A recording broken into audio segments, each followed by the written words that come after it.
Hey there, this is Renessa Boley Layne, and I want to welcome you to another conversation on creating your perfect work. If you follow me, then you know it is my life's mission to equip you to discover, design, and get highly paid to do work that you love, whether that means radically changing careers, launching a business, or bringing your big idea to life.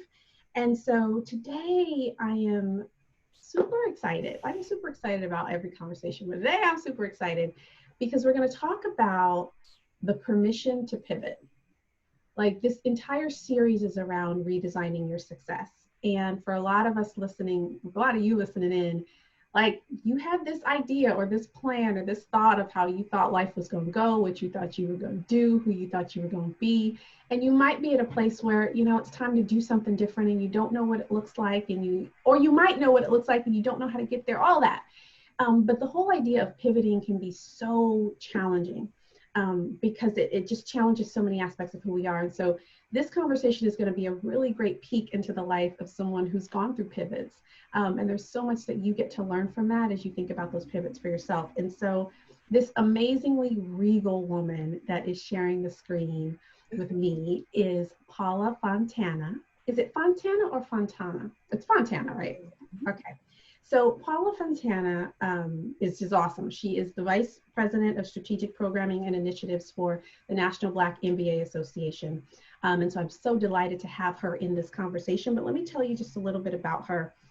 Paula was created to inspire and motivate others to be the best version of themselves in both their personal life, in both her personal life and through motivational spoken word. And so for those of you who know about spoken word, you know how amazing that gift is. And she has the gift of spoken word. Doesn't she look like it? Like, she looks like she should be on a stage somewhere, like just emoting this amazing poem. But that's what she does.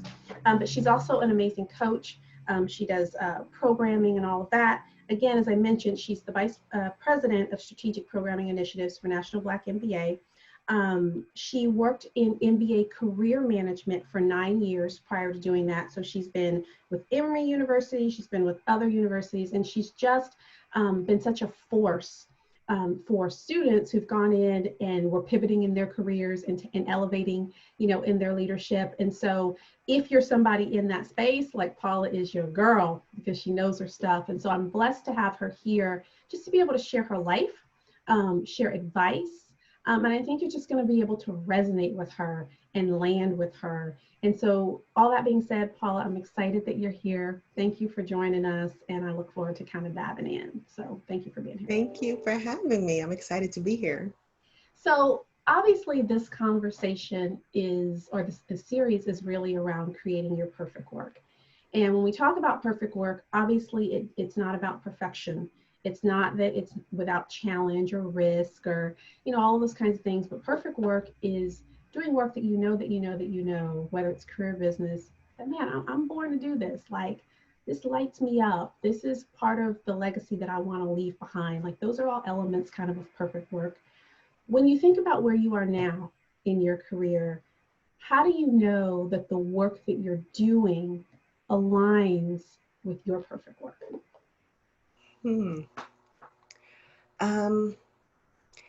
I would say because it is work that energizes me. And so I wake up every day wondering how I can help and empower other Blacks who look like me. And it's something that, people do, that cliche where you would work for free if you have opportunity. That's absolutely something that I would do. When I was at Emory, as well as at the University of Georgia, I had various opportunities to not only coach students, but coach diverse students. And it was typically in those opportunities where I shined, where I lit up, because I knew that I was helping someone who perhaps didn't have the ability to help themselves or didn't have those opportunities that perhaps others did. So knowing that I can help in any way to pave the way for someone who did not have that opportunity is definitely what energizes me every day. Yeah. And I asked that question because I want folks listening to always hear, what does perfect work look and feel like?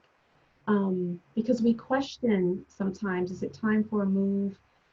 should I just kind of put my head down and just, is this a bad week, bad month, bad year? Or is this a signal that something needs to shift? And so when you hear words like it energizes me, I get to shine, it lights me up, like those are clues as to what right direction looks and feels like.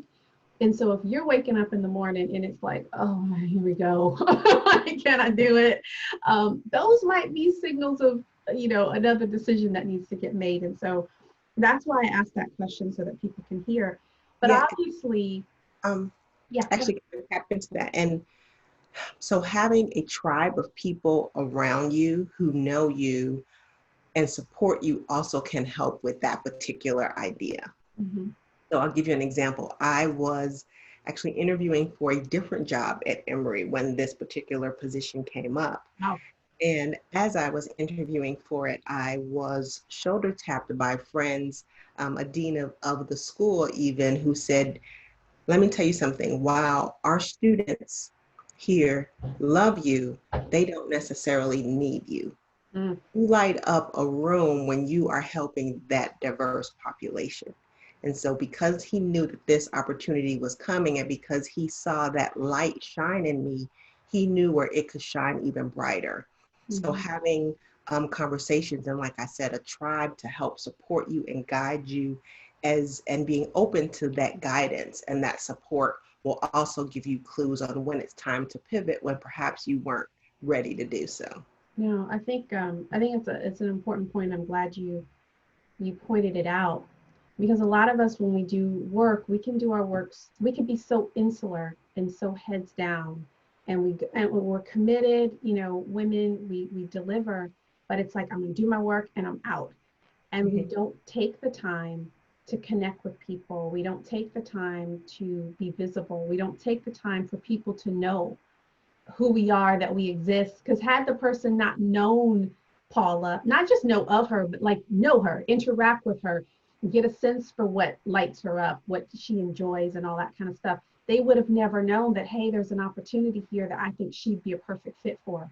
And so people need to know us. And so a theme that's coming out of this series a lot is about A, women supporting women, but B, just about being connected and building relationships. And it's not just always I'm building this relationship to get something from you.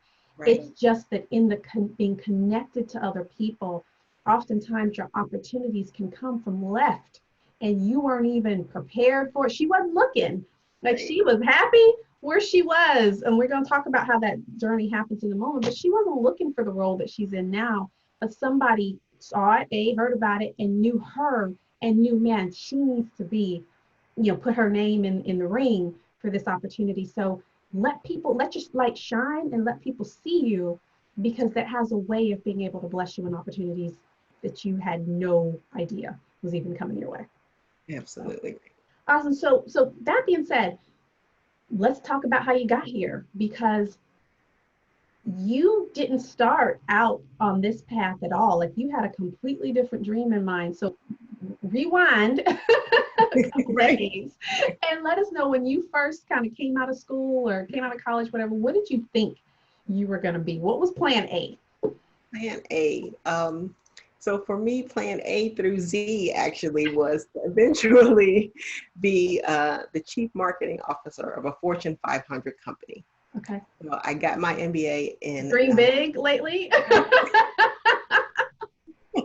I was tunnel vision.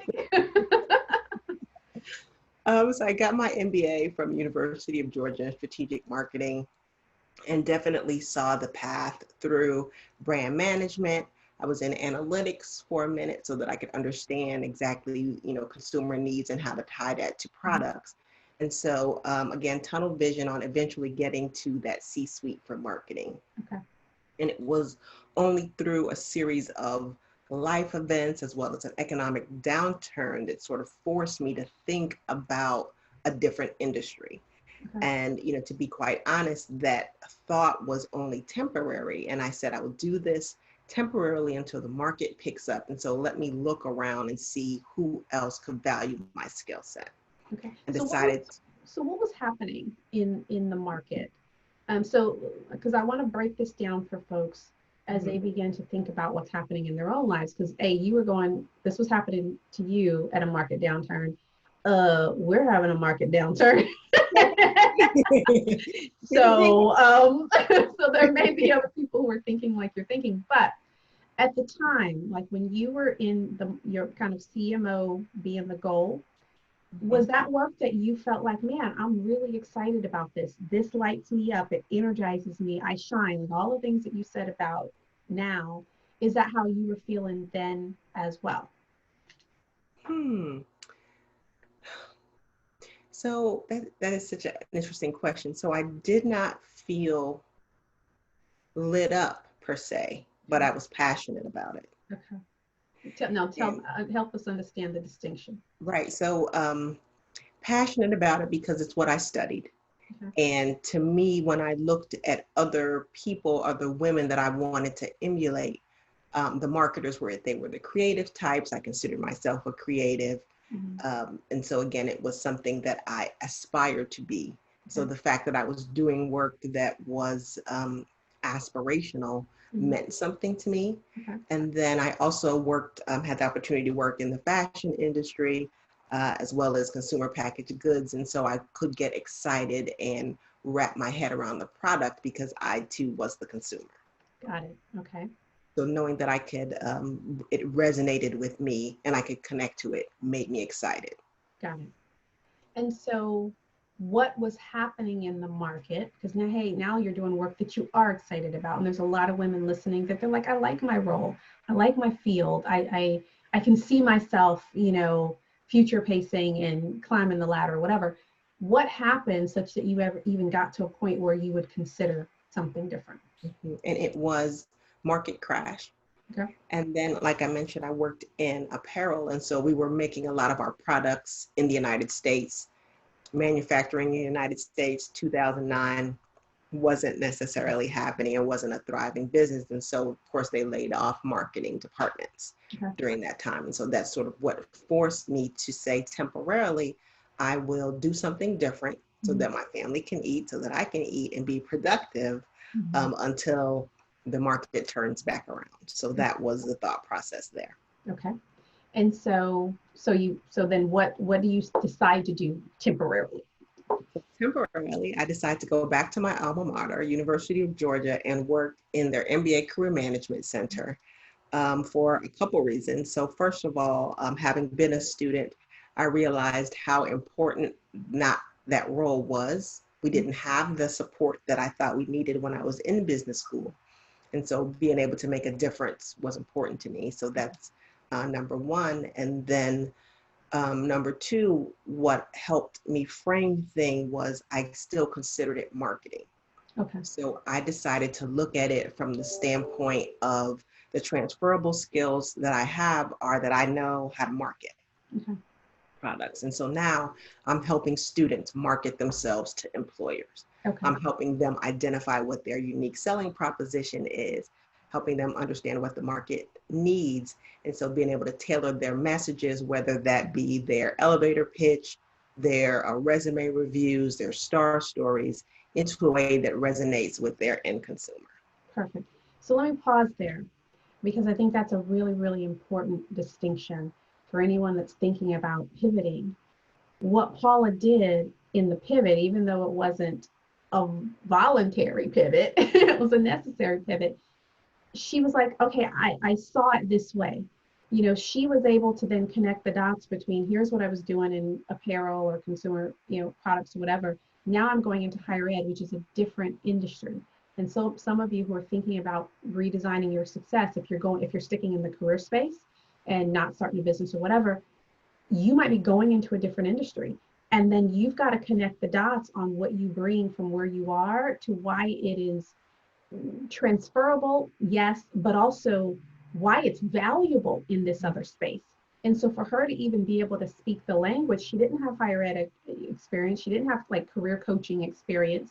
She didn't probably have that conventional package, but she's like, I'm going to teach your students how to market themselves so that then they're able to get what they want. Like it was a completely different language, but it was the language of what she knew, but it was also a language that was attractive to where she was trying to go. And so for a lot of us, it becomes understanding, where's the value, not just the skill set and the task and the degree, but where's the value that I can bring to this new place so that I am marketing my way in a way where they're like, oh, we want her. Oh, we need that perspective. Oh, that's a different way of looking at it. But man, this is valuable to us. And so I wanted to pause there because I think that was brilliant, just even in the languaging of how your work totally fit what they needed. And when we were talking about having that support system and communicating what you want, when you're communicating to other people, you need to be able to articulate that value so that they can then speak on your behalf or help them think about, oh, I know of a role coming up in XYZ. She fits perfectly or he fits perfectly for that particular role because you've given them something tangible. And let me punctuate that because that's smart too. This is a writer down. Like it is your responsibility to tell the market how to interpret your experience. That's right. And by that I mean when someone is advocating on your behalf, like Paula's saying, you've got to tell them what they should say on your behalf. Like sometimes we make it hard for people to help us. It's like, oh, can you make this connection? And then they're stuck having to figure out how to describe you, how to, talk about how to introduce you. Like you've got to understand how to language and articulate that package. And at the same time, you get to tell the market what it means. So Paula told higher ed what her marketing experience would mean for their students, because someone else who's just evaluating her with no context, they come to the table with their own bias. And by bias, I don't mean necessarily gender bias or racial bias. I mean their bias on what they think an actual career coach or counselor for MBA students should look like. They've got their picture on what they think that is. She might not have, coming from her background in marketing, fit that picture. And so it was her responsibility to say, here's what my value means, and here's how you should interpret it. And so if you're thinking about pivoting in career, in business, or otherwise, you are responsible for telling the market how to view what you bring to the table. If you leave it to us, we might interpret you right, we might interpret you wrong, but the responsibility is on you to then be able to communicate that value and tell us how to see it. And it's on me, it's on her, but I think that's such an important point that I wanted to punctuate. So that was perfect. Great. So now you are in higher ed and you have made this pivot that is temporary. Now what happens? So then I accidentally fell in love with the job. Totally was not expecting that. But my purpose in life then became to have a purposeful life and to be able to pour into these students who didn't have anything like this before, to be able to not only encourage them and be a support system for them, but then also giving them the tools that they needed to be successful in their own careers. So again, I fell in love with it and had no intention on leaving higher ed from there. Wow. Okay, park here. So you said something I thought was neat. My purpose in life then became to have a purposeful life. Tell us more about that, because that landed with me, and so I wanted to unpack that. Right. So when I think about my motivations for wanting to pursue that CMO role, it was very much internal. Okay. So I'm visualizing myself in a red convertible in a corner office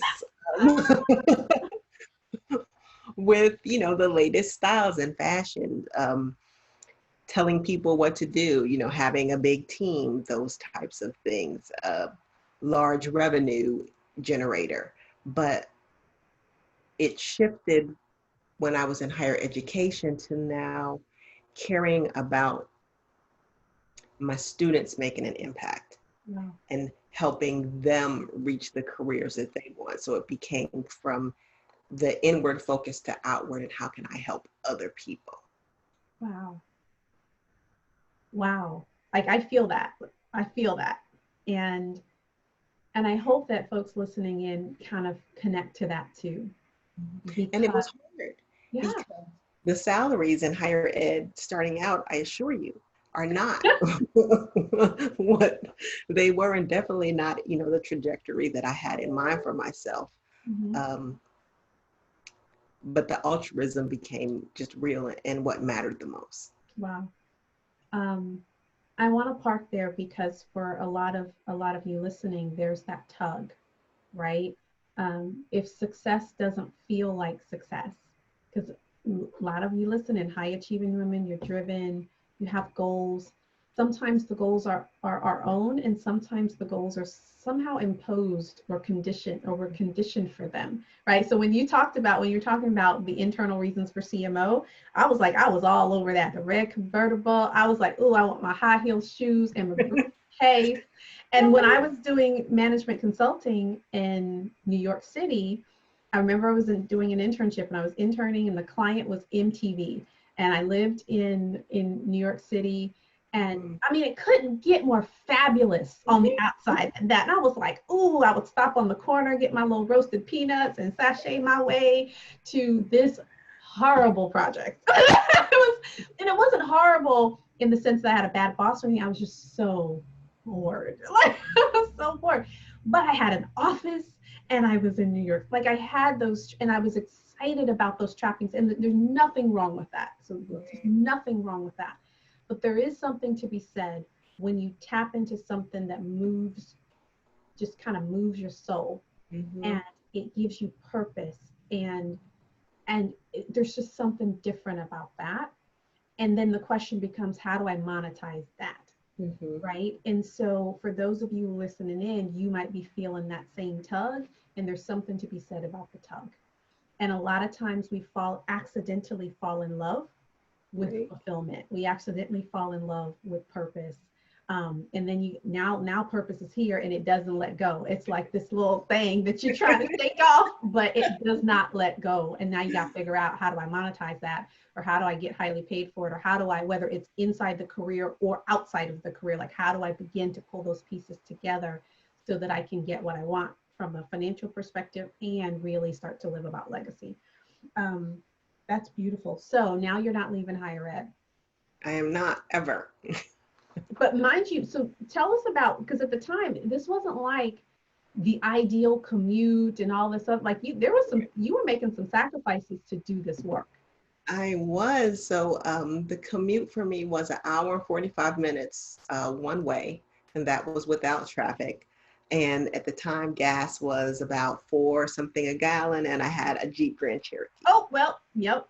I have one too, so I feel that.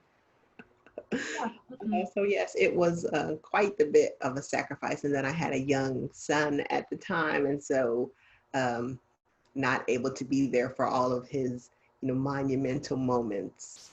So missed some of those things. Yeah. So yeah. So here's the thing, though.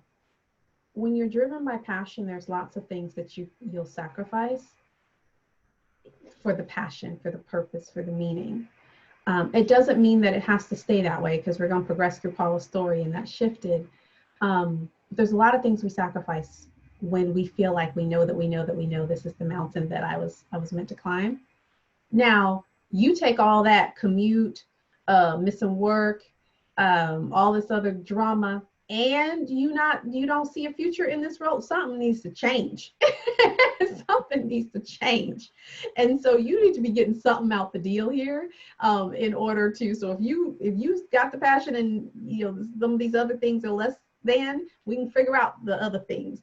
But if you don't have that, something needs to change. exactly. And this whole series is about changing. So now you have this experience at Emory. Another door opens for you. What happened? I mean, not Emory. Were you at Emory at the time, or were you University of Georgia? You were University of Georgia. So now, what shifts for you?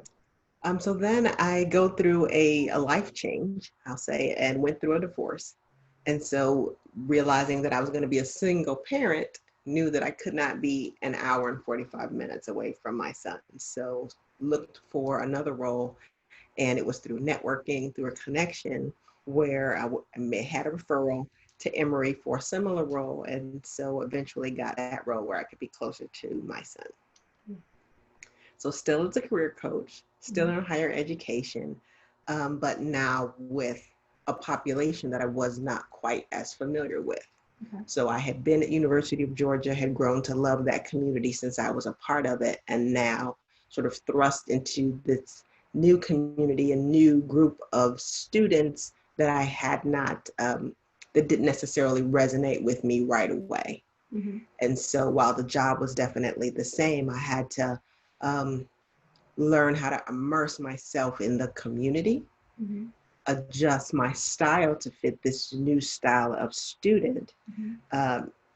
And eventually, once I was able to make that adjustment, then loved Emory probably just as much, if not more, than loving University of Georgia, and spent most of my time there. Actually, for 7 years, I was a career coach there. Okay. So what was different? Because there's some folks listening in who don't know off the bat, what was the difference in University of Georgia versus Emory in terms of the student, or in terms of how you had to, like, what was that difference for you? So at University of Georgia, they did not have a role like mine before. Okay. And so there I was able to sort of craft the program, craft the requirements, and in general, of course, there's outliers, but in general, I would say the population was a little bit more down to earth, if I could think of a way to summarize it. Whereas at Emory, much more prestigious school. And so, you know, the expectations were higher, the team was higher. And so, was larger. So as opposed to me making sort of sole decisions at University of Georgia on what should happen, it became much more of a team environment, much more collaboration. And then again, because it was a higher ranked program, the students had, you know, higher expectations as well. Mm-hmm. And to me, initially, it did not necessarily feel as though I was welcomed with open arms, because I was an outsider. So I sort of had to prove myself again, in this new environment. Got it. What changed? Because we all go through different, I'm a firm believer that we go through different situations. If we allow it to, we get to grow into a better version of ourselves that then prepares us even for what's next, or the bigger picture, or to get closer to perfect work. What do you think changed for you at Emory? Like what either what things did you shed, or what things did you take on that actually make you an even better person doing the role that you do now? Like what were pivotal things that you took on at Emory? So two things. The first one was another shift in mindset. Okay. And so rather than coming from the place of, oh, I'm your career coach, so I'm here to help you, it was, you know, understanding that this is a relationship. Mm-hmm. And so getting to know who they are as people, getting to appreciate who each and every individual student was. Mm-hmm. So perhaps a student was coming across a little bit antagonistic or brash, taking the time to understand why that is. Mm-hmm. It perhaps because something is going on in your family where you feel obligated, let's say, to be an investment banker, whereas really your love is marketing. And so you have that antagonism going on just because you're in an uncomfortable place. Mm-hmm. So it took me time to get to know the students one-on-one, mm-hmm. because it's difficult for me to be inauthentic. Mm-hmm. And so if I don't generally feel a connection, then it was hard for me to help. Mm-hmm. Mm-hmm. So having that connection was definitely one. So the shift in mindset. And then the second thing was I had the opportunity to work on our diversity initiatives. Mm-hmm. So working with students who were, you know, much more like me, who I could resonate well with, mm-hmm. also helped to make me feel like part of the community, as well as help to accentuate my voice, if you will, because I became more comfortable and had that sense of belonging in the community. Got it. And so as you progress through Emory, because I remember again, you said that your purpose in life then became to have a purposeful life. how was the purpose accentuated as you went through the process with Emory? Because sometimes we go through situations and it validates our direction, and Mhm. sometimes we go through situations where it's like, ooh, get the hell out of Dodge. Like, I totally got to pivot from this. How did it validate, what was developing as a purpose for you? Right. Um, so it validated that mind shift helped me to connect with all different types of students, Mm-hmm. as well as everyone in the community. Mm-hmm. And so that was important to me because, of course, it's predominantly white. So if I was only connecting with one type of student, right, that would be a problem because I wouldn't be successful. But then at the same time, when I talked about that sense of community, um, having the chance to nurture diverse students even before they came on campus also allowed that very Black part of me to come Mm-hmm. out and to shine and Mm-hmm. to give me that outlet, which was important to me because it's very much tied into who I am as a woman. Got it. Got it. And I asked that question because those of you listening, um, sometimes we might be exactly where we're supposed to be, and yet the experience is challenging. And then Mm-hmm. the question becomes, is it time for me to go? Is it time for me to do something else? And sometimes it's just a time to grow, right? And so, how do you know the difference between those two? And I think it becomes important to anchor into, am I aligned to purpose? Mm-hmm. Like, and sometimes we don't know that. And when we don't know what the purpose is, it's hard in the decision making to be like, am I making the right choice for the long haul, or am I right making a choice that just gets alleviates the pain, right? That's Right. why I asked Paula around was how was this validating in terms of what was purposeful for you? Because then if that's the case, then we can put our heads down and we can put our feet down. We're like, okay, I'm willing to learn. I'm willing to grow through this. I'm willing to adjust. Because even in business, if you run out there and start a business thinking, I don't want to work for the man, I don't want the golden handcuffs and all of this, you start that business, there's so much growth that happens in entrepreneurship. It is not for the faint of heart.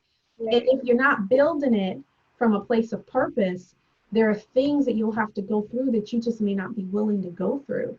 The feedback, the criticism, the failure, the all of that kind of stuff. If you're not in it to win it for a reason that really matters, you end up falling by the wayside. And so, as you guys think about where you're going and your pivots and all of that, really start to dig in deep about, what does purpose look like for me? And if you can't articulate it, that's okay, but let that be number one. Mm-hmm. Than just running out trying to figure out, how do I change my situation? Because you end up, what do they say, jumping out of the frying pan into the fire, right? Right. Right. Okay. So you're at Emory. Now you have gotten to a place where it's like, I love Emory. I'll never leave Emory. retire my number from Emory.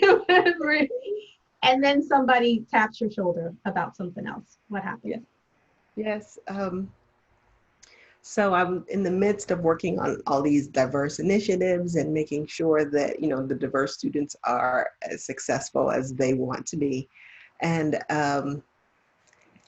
the dean of the program actually taps me on my shoulder and says, hey, there is this incredible opportunity coming up with the National Black MBA Association to be the VP of Strategic Programs. Immediately as he told me that, I start thinking about alum that I've worked with throughout the years who would perhaps be perfect for this role. And so I start giving him recommendations. And so he looks at me and he says, I'm talking about you. And it was startling and scary and confusing because, again, I loved the work. I loved that community. I loved the sense of belonging that I had there. And I knew that to get out of that nest, if you will, of being comfortable into something else will be scary and different. And wasn't sure if I was ready.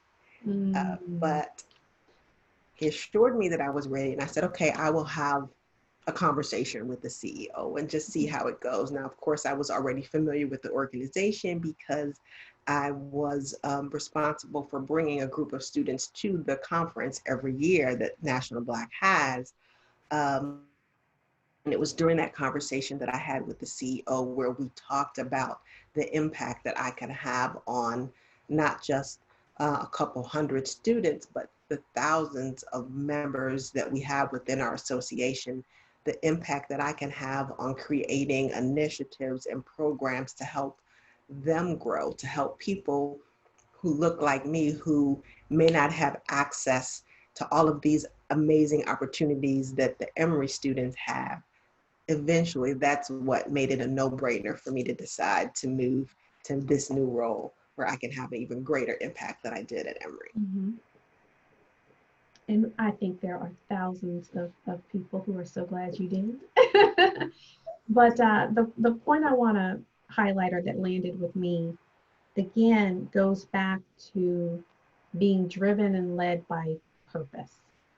And I think there is a difference between passion and purpose, and both of them are important. They're just different. Passion is the feeling, you know, that kind of visceral reaction, the excitement, the light, the all of that becomes passion. Purpose can sometimes feel more like a slow burn. Mm-hmm. And with purpose, there are times where we're willing to endure things for the greater purpose. And sometimes, and endure, I mean endure. Like, it doesn't feel good. It doesn't, but you know that it is good, and you're willing to go through the journey because of purpose. And so what Paula said that stood out to me was the reason she chose to go to National Black MBA and leave a role that she was excited about. I mean, one thing if it was like, oh, I think it's taken its course and it's time for a new chapter, like we get to those bookends, right? And where it's time to leave. She was at the Super Bowl, right? Like, I'm always telling you, if you're gonna retire after the Super Bowl. Don't retire on high, right? She was on high. And yet what convinced her was this idea that instead of impacting a couple hundred students at a time, you can impact thousands of students. And you also get to work with the diverse population that is near and dear to your heart. And like, those were two elements. And if I'm misspeaking, correct me, but those were two elements that were purpose for her. So she was willing to leave passion, because Emory was passion, and to jump over into something else that was uncertain, but it was so right and aligned with purpose. And so she knew that was the right decision, not necessarily because it felt right, because you were like, It's not always about the feeling, it's about the knowing. Right. It's about the knowing. That's exactly. And I'm going to tell such an aside story, and my husband probably kill me. But I remember before I got married, I was a single woman in my late 30s, and I had started this Operation Hottie campaign. Like, I told my friends, yeah, it was called Operation Hottie. And I said that the next man that I dated, I was going to marry. Like, that's what that was. And I went on a referral campaign. So when she talked about network and getting your, I put it out to all friends, acquaintances, coworkers. Do you know anybody who, because people knew me. So like, don't send me the okie doke, send me good quality, high, producing men. So I go on this summer campaign. It was like spring into the summer. And so I did online dating. I would go out, and I was just being purposeful. I was completely unattached and all of that. And so the field got narrowed to 3 individuals. And again, I wasn't going in saying I have to marry any one of these people. I was just on this campaign that I was going to be free, and I was, whatever. So anyway, so there's 3 candidates, so to speak, and they all had very, very different qualities. And the man that I ended up marrying, and I put it before I had a little group of women, a cohort of people. We would get together once a month and drink champagne. So and they were all different. None of them looked like me. I think I was the only Black woman in that group. And so I put out the little, here are the men, what do y'all think? I say all this to say that there was one gentleman in that pool who was, I could not have been more alike. Like, we, every spiritually, all the things were like, there was passion there. There was somebody else that there was a different, and then there was someone else, like, he was cool. I liked him. He was solid. But he was probably ranked number 3. Oh. But I was having conversations with, what do you want in your life? What's important? Blah, blah, blah, blah, blah, blah, blah. And one of my mentors, who's this older Asian lady who I call my oracle, she was like, that's the one. That's the one. She's like, I see it in his ears. He's the one. And I was like, I don't know about the ear thing. But what I did know was that when I thought about what my life meant, what I wanted to, what was purposeful for me, this man fit the purpose. Wow. It was like, I could see how we would be aligned in so many perfect ways. Now, mind you, I wasn't the most passionate about him. I hope I've shared this with him, because then he might be mad, but I think I've told him this. but I just knew that was the man that I was supposed to marry. I just knew it, because it wasn't the rah-rah. Right. It was just this knowing from a purpose standpoint. And I had known him for a long time. I'd known him for 18 years. We went to college together, but we never dated. We were just like homies, or, whatever. We reconnected, courted, the whole 10 months we were married. And it hasn't been easy all the time. Like, I love him to death. He's amazing. He's great and all. And it hasn't been always easy. There's been lots of growth, right? But there's this underlying sense of, but that's who I'm supposed to be with, right? And so I take this totally diverting conversation to bring back the point of, sometimes when you're thinking about redesigning your success, yes, there's passion there. It has to be there. But go deeper than the passion and really understand, what am I about? What contribution am I meant to make in the world? Who am I supposed to serve? Because Paula's supposed to serve a particular community of people as well. And it's not just because she's Black, it is because that community resonates with her. On this community that's listening, there's all kinds of people from all over the world doing all kinds of things. And so my purpose is not just in that space, but her purpose, and so for some of you, you're supposed to serve women, or you're supposed to serve a certain community, or you're supposed to serve people with disabilities, or you're supposed to serve people that have this kind of background or have had this kind of trauma. Like, be honest about that purpose, because then it gives you certainty around the decisions you make that sometimes logically don't make sense. Like, it may not have logically made sense to leave this great Emory bubble and then to go off into this other place. It may not have made logical sense, but it made purposeful sense, right? And so then you were able to endure the challenges that came with being in a new role and learning a new environment and adapting from higher ed and all of those other kinds of things. Exactly. I think it's a beautiful story. I think it's a beautiful story. Yours, not mine. Yours. Yes, I started to get us further derailed when you were talking about relationships, because I definitely had a different vision on who I was going to marry, and it turned out to go completely a different direction. However, he supports and encourages my purpose and understands what that is, and uplifts me when I need that encouragement. And so all parts of your tribe, whether it be the women that you talked about, the person that you spend the most time with, however it is, make sure that you have that support system and that person who can help you identify your purpose if that's what you need. Yeah. And so now let's stand squarely in this role. So now you're at National Black MBA. What were the areas that you felt like, man, I had to grow here? I had, like, where did you have to grow? What did you have to shed? What did you have to put on in order to really be successful in this new space? Well, initially when I got there, I definitely suffered from imposter syndrome, feeling like I did not belong, wasn't qualified enough, wasn't ready. I had that voice in my head saying, okay, you could talk one-on-one with students, but are you ready? Are you qualified to have such a large impact? Should somebody else be sitting in this seat? So I had to overcome the voice in my head. I was definitely my biggest naysayer. Then being comfortable from day one, speaking up and giving my opinion.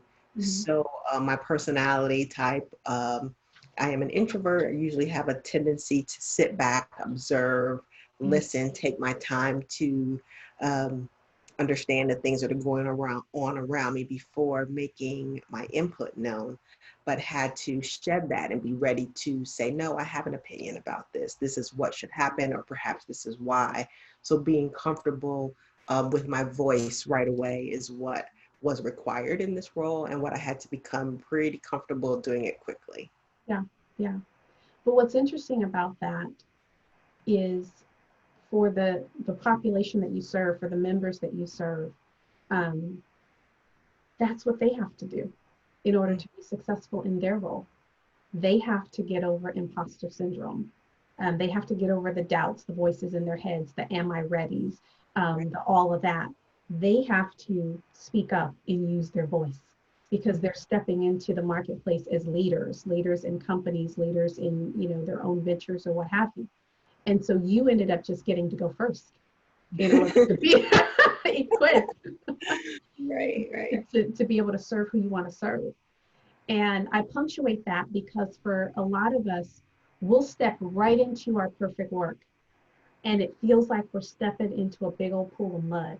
Like, how the hell did I get here? Why am I here? How do I get back and still save face? You know?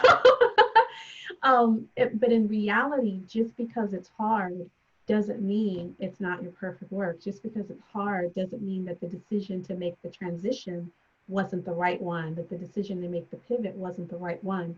Usually, it's because the thing that you need to learn is the very thing that you have to be in order to lead the folks that are supposed to come behind you. Whether the people you're supposed to lead are, you know, autistic kids or a program you're creating or whatever, there's something that you've got to develop in order to be the woman that can shepherd the dream. And so once we recognize that, then we're willing to go through the stuff without taking it personally, without it being an indictment that I'm not enough. Exactly. And realizing that growth is not easy, and it doesn't come from a comfortable place. Yeah. You have to be uncomfortable in order to grow. Yeah. And I think we're gonna land it there because that feels good. That feels good. We're gonna land it there. So I know that just being in this interview in the spirit of generosity, that Paula has a free gift for everybody that's listening. Free gift from the National Black MBA Association. So I want to open the floor and allow you to share that, and then I'll tell folks how they'll be able to access that. Yeah, so membership in this association is incredible. You have access to opportunities, whether that looks like scholarships or access to jobs. And so my gift to you is 20% off a yearly membership with the National Black MBA Association. Take advantage of that. I'm just saying. And so below this video, you'll see a place with a link. All you have to do is click the link, and you know it'll take you where you need to go to be connected. But part of the beauty of this series is introducing people to, you know, to their tribe. You know, find the place where you belong. Find a place where you feel like, man, this is where I can grow. This is where I can learn. This is where, you know, I can connect to other people who are like me. And like me, they might look like you, they might not look like you. They might, you know, come from where you come from. They may not come from where you come from. But they're like you in the sense that they are driven, they're a force for good. They, you know, they have the same goals and whatnot, and can challenge you to get where you want to go as well. And so I cannot speak highly enough about my experience, you know, with the organization. So if you're an aspiring MBA, if you already have your MBA, this is definitely an organization to tap into for so many different growth reasons. And if you want to connect to this community, whether you are a part of the community, biologically, ethnically or not, but you want to connect to this community, get on in there. If this community is your target for some reason in your business, get on in there. Like, so there's lots of reasons why this would be a great opportunity for you. But that being said, it's my hope that you took something from Paula's life. And I wanted to share I wanted to share her story because sometimes we look at experts and gurus and you see people in their names and lights and they've written a book and they've done this and that. But sometimes you just got to hear a life well lived. You've got to hear how people make decisions. You've got to hear what they're afraid of, because then you're like, man, she's just like me. I totally get that. I feel that imposter syndrome. I feel this, I feel that. And then know that there's a way forward. And so my hope is that you've been inspired by that, that you're called to really dig into your purpose, that you're called to lean into changes, even if they're uncomfortable. But I will say, on behalf of Paula and myself, we wish you every success, every happiness. Go for it, go big, fail big, do the daggone thing. But we'll see you the next time. Bye-bye. There we go. Yay.